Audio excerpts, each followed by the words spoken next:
नारायण नारायण नारायण नारायण।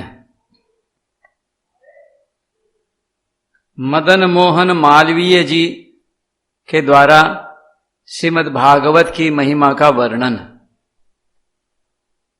श्रीमद् भागवत की महिमा मैं क्या लिखूं?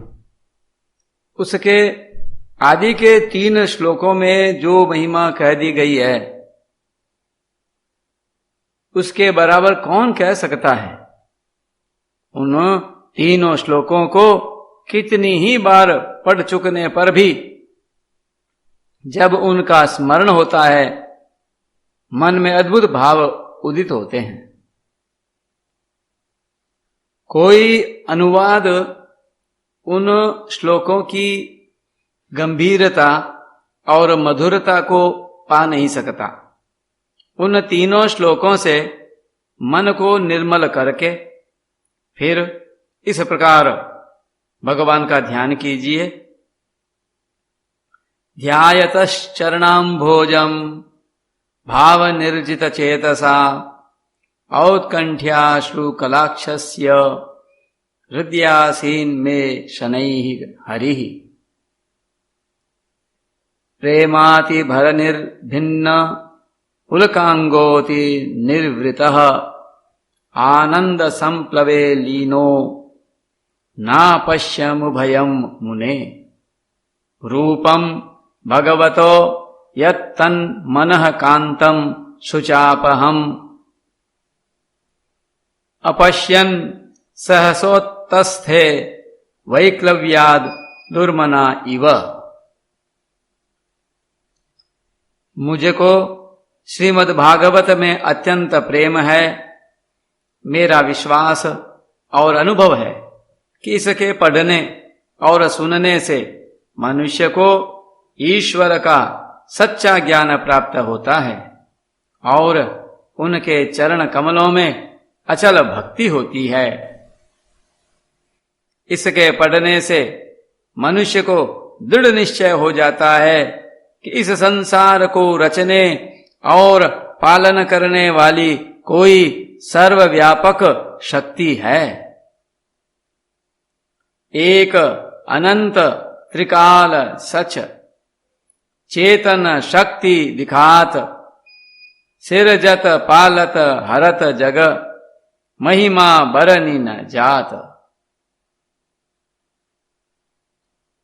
इसी एक शक्ति को लोग ईश्वर, ब्रह्म, परमात्मा इत्यादि अनेक नामों से पुकारते हैं।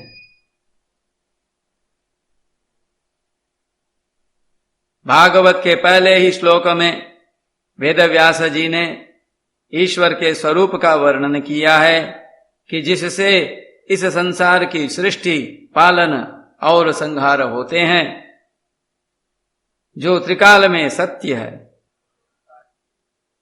अर्थात जो सदा रहा भी, है भी और रहेगा भी, और जो अपने प्रकाश से अंधकार को सदा दूर रखता है, उस परम सत्य का हम ध्यान करते हैं।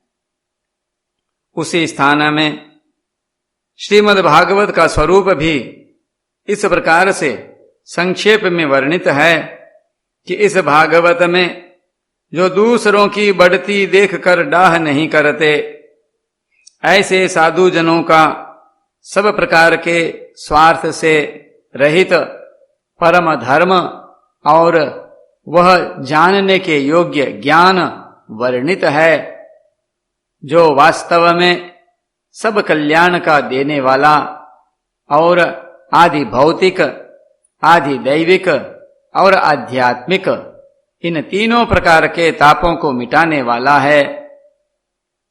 और ग्रंथों से क्या, जिन सुकृतियों ने पुण्य के कर्म कर रखे हैं और जो श्रद्धा से भागवत को पढ़ते या सुनते हैं, वे इसका सेवन करने के समय से ही अपनी भक्ति से ईश्वर को अपने हृदय में अविचल रूप से स्थापित कर लेते हैं।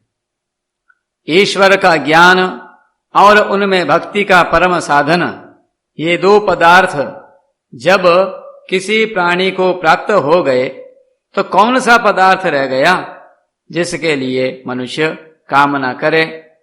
और ये दोनों पदार्थ श्रीमद् भागवत से पूरी मात्रा में प्राप्त होते हैं।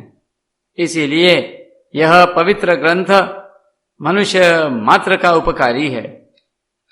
जब तक मनुष्य भागवत को पढ़े नहीं और उसकी इसमें श्रद्धा न हो, तब तक वह समझ नहीं सकता कि ज्ञान, भक्ति, वैराग्य का यह कितना विशाल समुद्र है।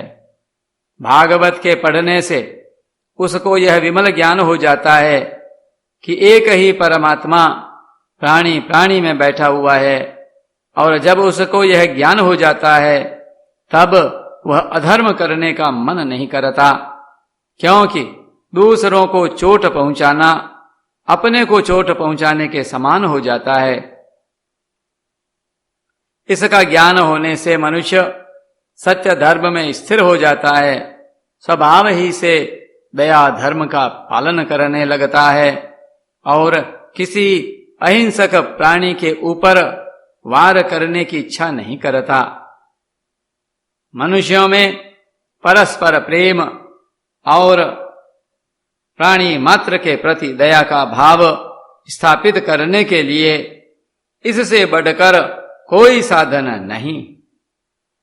वर्तमान समय में जब संसार के बहुत अधिक भागों में भयंकर युद्ध छिड़ा हुआ है, मनुष्य मात्र को इस पवित्र धर्म का उपदेश अत्यंत कल्याणकारी होगा।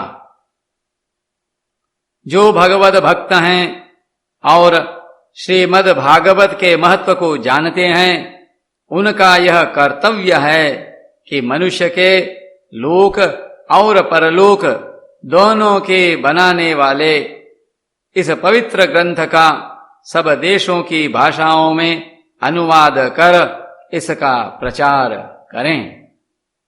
नारायण नारायण नारायण नारायण।